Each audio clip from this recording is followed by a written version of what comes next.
Hello everyone. Topac online एक educational platform है initiated by toppers academy Bokaro steel city. यहाँ पे स्टूडेंट्स को क्लास 8 से लेकर के क्लास 12 तक का सारा स्टडी मटेरियल मिल जाएगा, सारे वीडियोस और वेबसाइट के थ्रू नोट्स के फॉर्म में। तो अगर आपको हमारा कंटेंट पसंद आता है तो please do like, share and subscribe to our channel. ज्यादा से ज्यादा लोगों तक शेयर कीजिए ताकि हमें भी काम करने का मोटिवेशन मिलता रहे। तो चलिए जो वीडियो स्टार्ट करते हैं। Thank you. Hello everyone, Topac online में आप सभी का स्वागत है। आज बहुत दिन बाद एक वीडियो अपलोड हो रहा है। रीज़न बीइंग कि थोड़ा सा माइक वाइक का दिक्कत था, थोड़ा सा फ़ोन का भी दिक्कत था, तो जिस कारण से लेट हो गया ये वीडियो। कोई बात नहीं, हम लोग अब वापस से कंटिन्यू करेंगे, रेगुलर वीडियोस डालेंगे। और आज हम लोग स्टार्ट करेंगे क्लास 11th का सेट थ्योरी का चैप्टर 1 का लेक्चर 5।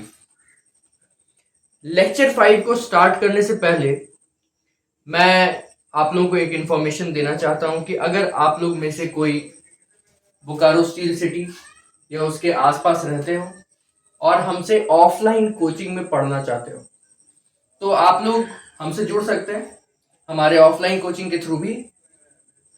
उसका जो एड्रेस है और जो कॉन्टैक्ट है हमारा वो आपको मिल जाएगा जब आप टॉपर्स एकेडमी बोकारो सर्च करेंगे गूगल मैप में। तो वहां पे जाके आपको सारा इंफॉर्मेशन मिल जाएगा और वहां से फिर आप हमें विजिट कर सकते हैं या कांटेक्ट कर सकते हैं। आज हम लोग स्टार्ट करेंगे लेक्चर 5। लेक्चर 5 में जो टॉपिक्स हम लोग को कवर करना है वो मेजरली 3 टॉपिक है। एक है सबसेट, दूसरा है पावर सेट और तीसरा है यूनिवर्सल सेट। ये 3 टॉपिक का थ्योरी हम लोग इस लेक्चर में कवर करेंगे। छोटा लेक्चर है, प्रिसाइज लेक्चर है, लेकिन इंपॉर्टेंट लेक्चर है, आपको स्टडी करना है। तो चलिए शुरू करते हैं। पहला टॉपिक लेते हैं सबसेट। अगर हम लोग इसके डेफिनेशन, इसका मतलब का बात करें, जैसे अगर हम बोलते हैं कि A is a subset of B, तो हम क्या कहना चाहते हैं? हम कहना चाहते हैं ए इज कंटेन्ड इन बी। तो ये बात आपको समझ में आया? अगर नहीं समझ में आया कोई बात नहीं, हम लोग अभी इस बार एग्जाम्पल देखेंगे ना, आपको समझ में आ जाएगा। जैसे फॉर एग्जाम्पल मान के चलिए कि एक ए सेट दिया हुआ है 1 3 5 और दूसरा एक बी सेट दिया हुआ है 1 2 3 4 5। ये 2 सेट आपके सामने दिया हुआ है।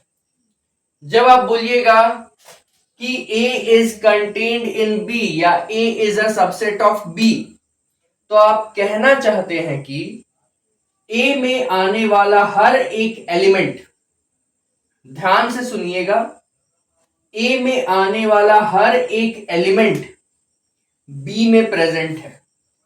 अगर ऐसा है तो हम लोग बोल सकते हैं कि A is a subset of B, A is contained in B. ये उसका मतलब है, बोलते हैं हम लोग A is a subset of B ही है। तो A is a subset of B मतलब ए का सारा एलिमेंट्स बी में प्रेजेंट है। ए का सारा एलिमेंट्स बी में प्रेजेंट है, लेकिन इसका ये बिल्कुल भी मतलब नहीं कि बी का सारा एलिमेंट्स ए में भी प्रेजेंट हो। कोई जरूरी नहीं है। जैसे इसमें देखिए, इसमें हम लोग ये बात तो लिख सकते हैं कि A is a subset of B, A is a subset of B.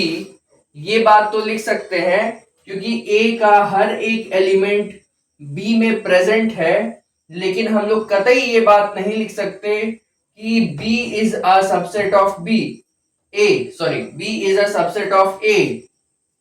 तो इसीलिए हम लोग ऐसे लगा देंगे कि B is not a subset of A. ये बात हम लोग यहां पे लिख सकते हैं कि ए तो बी का सबसेट है, लेकिन बी ए का सबसेट नहीं है। और ये जो सिंबल है ना, ये जो सिंबल है ये दिखाता है सबसेट को, is a subset of.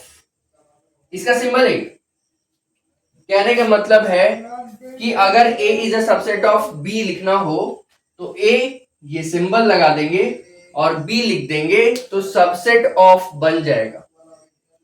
Clear है?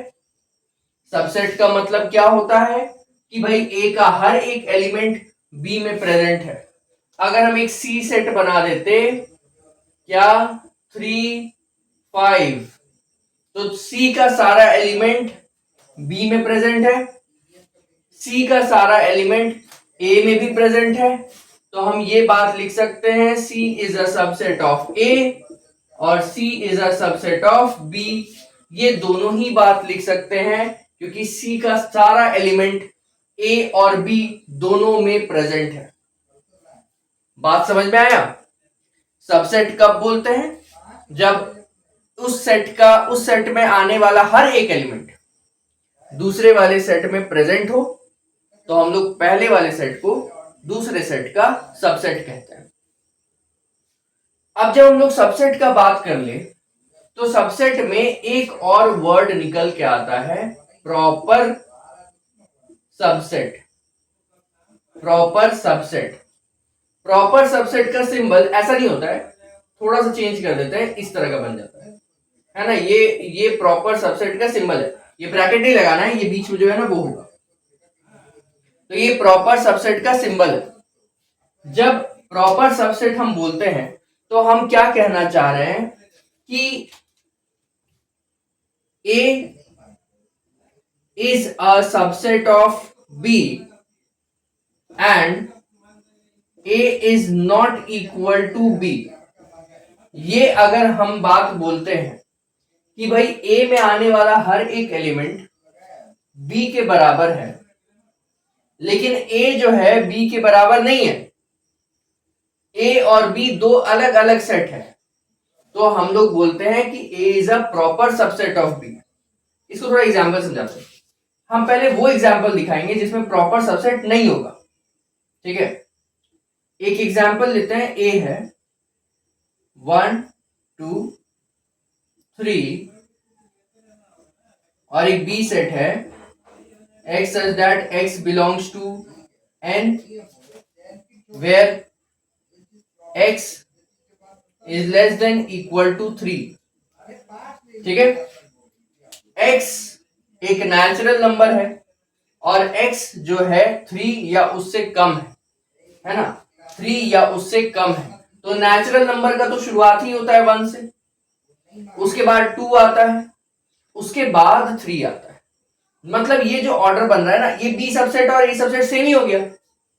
तो हम बोल सकते हैं कि भाई ए का सारा एलिमेंट बी में तो प्रेजेंट होगा, क्योंकि अगर हम इसको सॉल्व करें तो यही ना आएगा 1, 2, 3, क्योंकि 3 के आगे तो जाना नहीं है। x या तो 3 के बराबर है या 3 से छोटा है, तो 3 के आगे तो जाना नहीं है। तो 1, 2, 3 तीन नेचुरल नंबर आया। अब अगर मान लीजिए कि इसको और इसको देखते हैं तो हम क्या बोल सकते हैं कि A is a subset of B। ये बात तो हम पक्का पक्का बोल सकते हैं। क्यों? क्योंकि A में आने वाला हर एक एलिमेंट B में प्रेजेंट है, 1 भी है, 2 भी है, 3 भी है, तो A is a subset of B, ये बात बोला जा सकता है। लेकिन जैसे ही हम बोलेंगे A is equal to B, इसका मतलब प्रॉपर सबसेट का कंडीशन तो फेल हो गया, क्योंकि ए और बी तो सेम सेट है। सेम सेट होने से क्या हुआ कि प्रॉपर सबसेट बनने के लिए A is not equal to B होना चाहिए था, लेकिन यहां तो इक्वल निकल गया। जैसे ही इक्वल निकला हम लोग क्लियरली बोल सकते हैं therefore A is not a proper subset of B. A B का सबसेट जरूर है, लेकिन ए बी का प्रॉपर सबसेट नहीं है। मतलब ए और बी जो इक्वल नहीं होना था ना, वो कंडीशन फुलफिल नहीं हो पाया, ए और बी इक्वल हो गया, तो वो प्रॉपर सबसेट नहीं बन पाया। सबसेट तो था, ठीक है। अब भाई प्रॉपर सबसेट तो अब है क्या? ये जो एग्जाम्पल हम लोग लिए थे, यहां पे देखिए 1 2 1 3 5 और यहाँ 1 2 3 4 5। इसमें देखिए ए का हर एक एलिमेंट बी में प्रेजेंट है, क्लियर। इसके अलावा ए 1 3 5 है और बी 1 2 3 4 5 है, मतलब ए और बी बराबर तो नहीं है। तो मतलब यहां हम बोल सकते हैं कि A is a subset of B और A is not equal to B. दोनों ही कंडीशन आ गया, ए और बी बराबर नहीं है और ए बी का सबसेट भी है।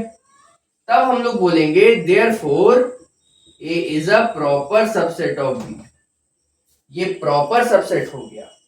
कहने का मतलब है कि अगर हम बोलते हैं ना A is a proper subset of B, तो बस इतना ध्यान रखिए कि ए में जितना भी एलिमेंट होगा वो सब बी में होना चाहिए और बी में कुछ एक्स्ट्रा एलिमेंट्स भी होना चाहिए। जैसे ए में 1 3 5 था, ये 1 3 5 तो होना चाहिए और इसके अलावा भी कुछ एलिमेंट्स बी में होना चाहिए, तभी हम प्रॉपर सबसेट बोलेंगे A is a proper subset of B. अगर सेम एलिमेंट हो जाएगा तो प्रॉपर सबसेट नहीं बोल सकते, लेकिन सबसेट बोल सकते हैं। क्लियर हुआ? होपफुली क्लियर हो गया होगा, एग्जाम्पल्स के साथ समझाया है मैंने। एक बार रिवाइंड करके देखिएगा, आपको क्लियरली समझ में आ जाएगा। नेक्स्ट, प्रॉपर सबसेट और सबसेट के ऊपर 3 रिजल्ट्स होते हैं, 3 कंक्लूजन्स होते हैं, उनको भी देख लेते हैं।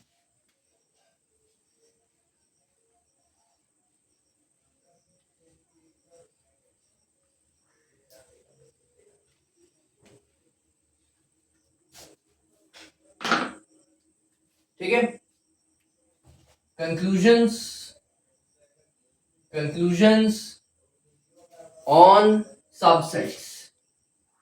ऑन सबसेट्स ये आपके लिए एक नोट्स की तरह है, आप इसको मेरे साथ साथ लिखते जाइए, नोट डाउन कीजिए और आपका कॉपी रेडी हो जाएगा।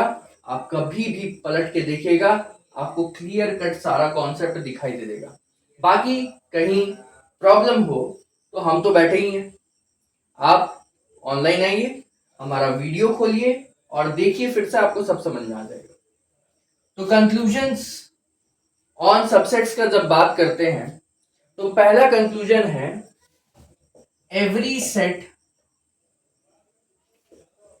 set is a subset of itself। हर एक सेट अपना खुद का सबसेट होता है। क्लियर सी बात है भाई? ए है, ए के अंदर कुछ एलिमेंट्स है, दूसरा सेट भी ए है, उसके अंदर भी वही सेम एलिमेंट्स है, दोनों सेम ही सेट है ना, तो सेम एलिमेंट्स। तो हम बोल सकते हैं ना कि A is a subset of ए। ए में आने वाला हर एक एलिमेंट ए में प्रेजेंट होगा। तो जैसे ही हम ये बात बोलते हैं, मेरा ये वाला कंक्लूजन निकल के आता है कि हर एक सेट अपने खुद के सेट का सबसेट होगा। ठीक है ना, मतलब अपना हर एक सेट जो है उसका जो भी एलिमेंट होगा वो खुद में तो होगा ही, तो जिस कारण से every set is a subset of itself. उसके बाद सेकंड जो है उसमें आते हैं, सेकंड पॉइंट कहता है एम्प्टी सेट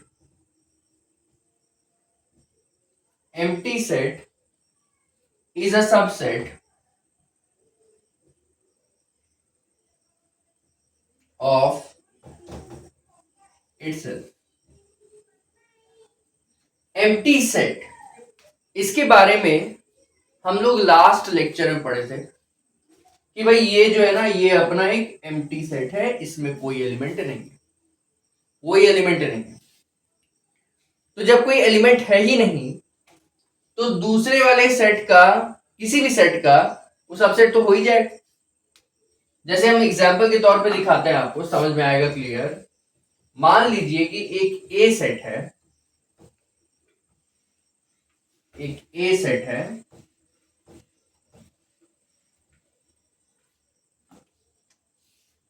एक ए सेट है जो कि एक नल सेट है। ठीक है, और एक बी सेट है 1 2 3। अब ए में तो कोई एलिमेंट ही नहीं है ना, तो जब एलिमेंट है ही नहीं तो हम बोल सकते हैं कि भाई बी में से अगर हमको ए बनाना हो तो हमको कोई भी एलिमेंट नहीं निकालना है, कोई भी एलिमेंट नहीं निकालना है। तो ये जो नो एलिमेंट है ये तो इसमें से भी आ सकता है ना। जब कोई एलिमेंट चूज ही नहीं करेंगे तो इसमें आएगा क्या, कुछ नहीं। मतलब इसमें जीरो एलिमेंट जो है, मतलब जो है ही नहीं, वो एलिमेंट इसके साथ कॉमन है। जो एलिमेंट इसमें से लेंगे ही नहीं वो इसके साथ कॉमन है। तो जिस कारण से हम बोल सकते हैं कि A is a subset of B। ठीक है, तो null set is a subset of every set. कोई भी सेट उठा लो, अगर नल सेट का बात होगा जो कि एक खाली सेट है, उसके अंदर कुछ भी नहीं है, तो नल सेट हमेशा किसी भी सेट का सबसेट होगा ही। क्योंकि भाई अगर मान के चलते हैं मेरे को उस सेट से एक नल सेट बनाना है तो हमको कोई एलिमेंट निकालने का ही जरूरत नहीं है ना। ये जो नो एलिमेंट है ये तो कॉमन है, ये तो कॉमन है, ये इसमें भी है, इसमें तो था ही नो एलिमेंट नल सेट में। लेकिन बी से भी अगर हम कोई एलिमेंट नहीं लेते हैं तो नो एलिमेंट ही होगा। तो जिस कारण से ये वाला जो पॉइंट है ये ट्रू हो जाएगा। Empty set is a subset of itself. Clear है। थर्ड पॉइंट हम लोग देखते हैं। थर्ड पॉइंट कहता है the total number of subsets, the total number of subsets of a finite set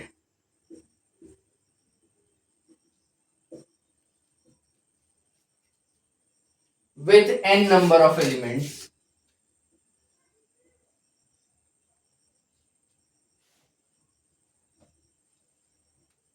with n number of elements equals to 2 का power n, है ना। मतलब अगर मान लीजिए कि आपके सामने एक सेट है A 1 2 3, तो भाई आप इसमें से एक फाइनाइट सेट है, इसका नंबर ऑफ एलिमेंट्स फिक्स्ड है। तो फाइनाइट सेट में अगर पूछा जाए कि आप जितना भी सबसेट बना सकते हैं उतना बनाइए, जितना भी सबसेट बना सकते हैं आप उतना बना के दिखाइए और बताइए लास्ट में कि टोटल नंबर ऑफ सबसेट्स कितना है। बड़ा सिंपल सा फॉर्मूला दिया होगा 2 का पावर n। n क्या है, number of elements present in that set. यहां पे n क्या है, 3 है, क्योंकि 3 एलिमेंट यहां पे। 2 का पावर 3 कर देंगे, इसका आंसर आ जाएगा। चेक कर लेते हैं कि आंसर आएगा कि नहीं।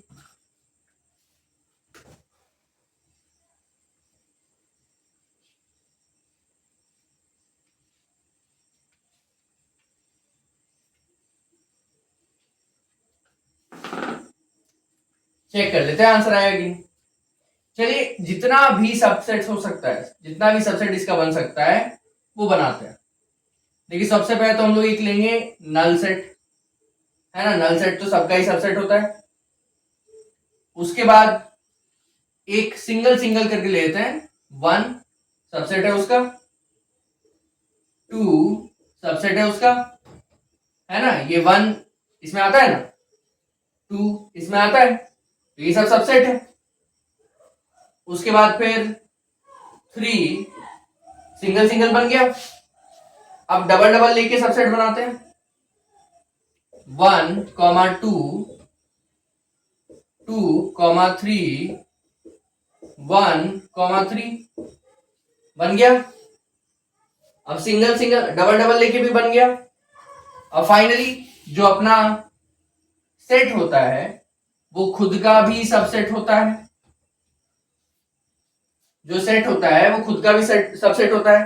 तो 3 एलिमेंट लेना था, 2 तो ले चुके थे, 0 लिए, 1 लिए, 2 लिए। अब ये 3 का तो एक ही बनेगा, है ना। इसको ऑर्डर में मत सजाइएगा, ऐसा नहीं कि 1 2 3 और 2 3 1 अलग अलग है, सेम ही है।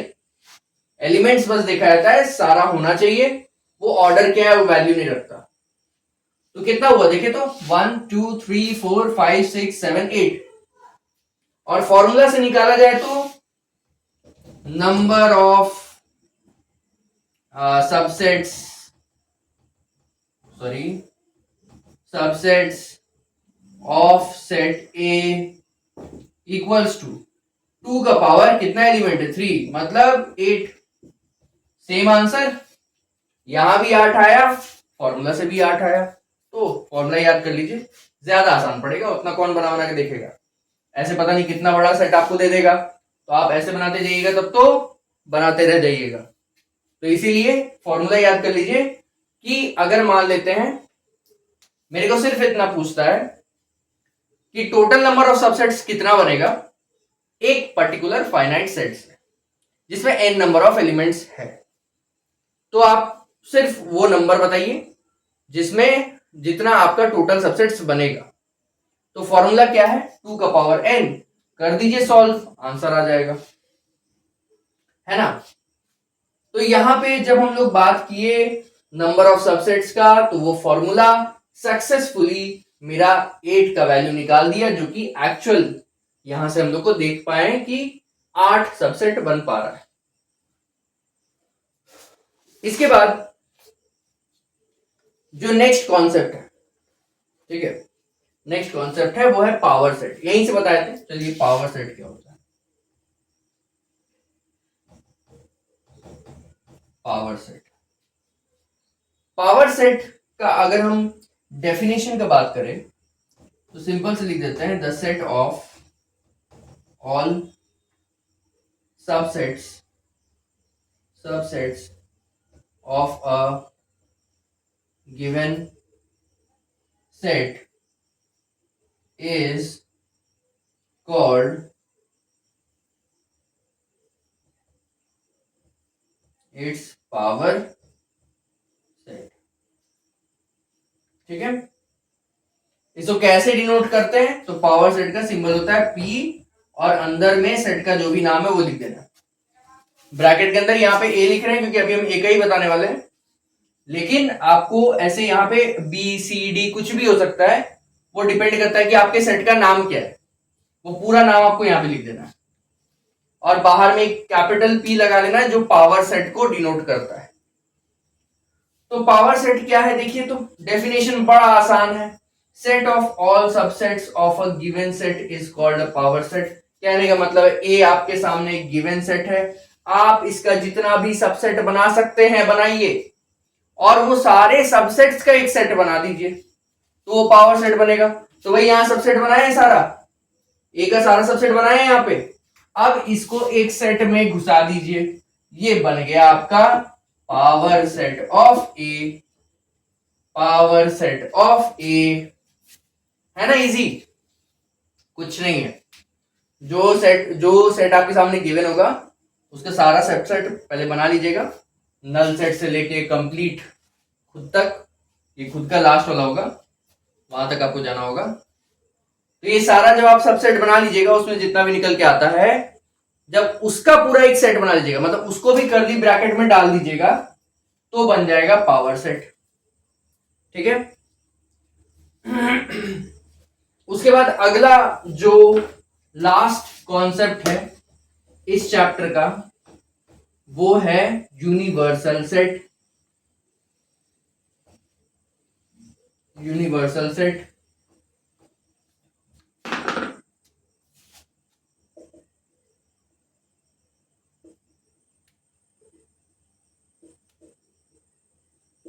यू से डिनोट किया जाता है, यू से डिनोट किया जाता है।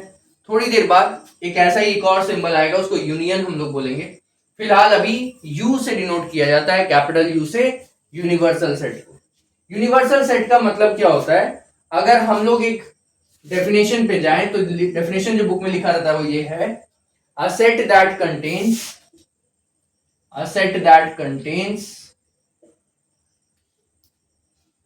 all sets in a given context context is called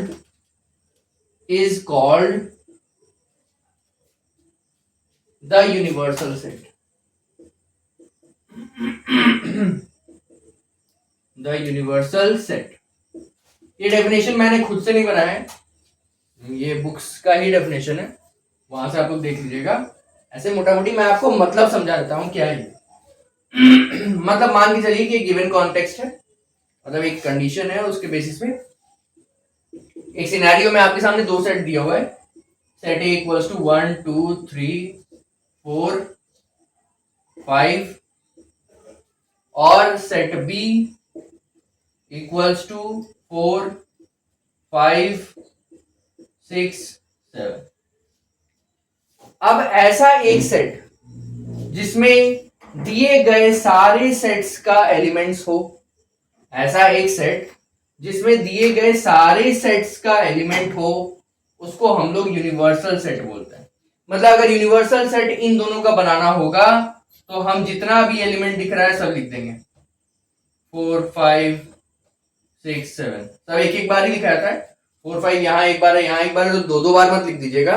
वो बेसिक कॉन्सेप्ट है सेट का, स्टार्टिंग के लेक्चर में मैंने बताया है, वहां पे जाके देखिए। जो लोग कूद के सीधे लेक्चर 5 में पहुंच गए हैं तो पीछे जाइए, अपना बैकवर्ड लॉन्ग जंप लगाइए और जा करके इसको समझने से पहले पीछे के लेक्चर्स को समझिए, इंपॉर्टेंट है, नहीं तो ये फिर आपको ऊपर से निकल जाएगा। तो यूनिवर्सल सेट मतलब दिए गए जितने भी सेट्स हैं उनका एक पूरा कंडीशन, मतलब पूरा एक सेट है ना, इसके अंदर ए भी आ जाएगा, बी भी आ जाएगा, है ना। तो इसी कारण से हम लोग इसको यूनिवर्सल सेट बोलते हैं।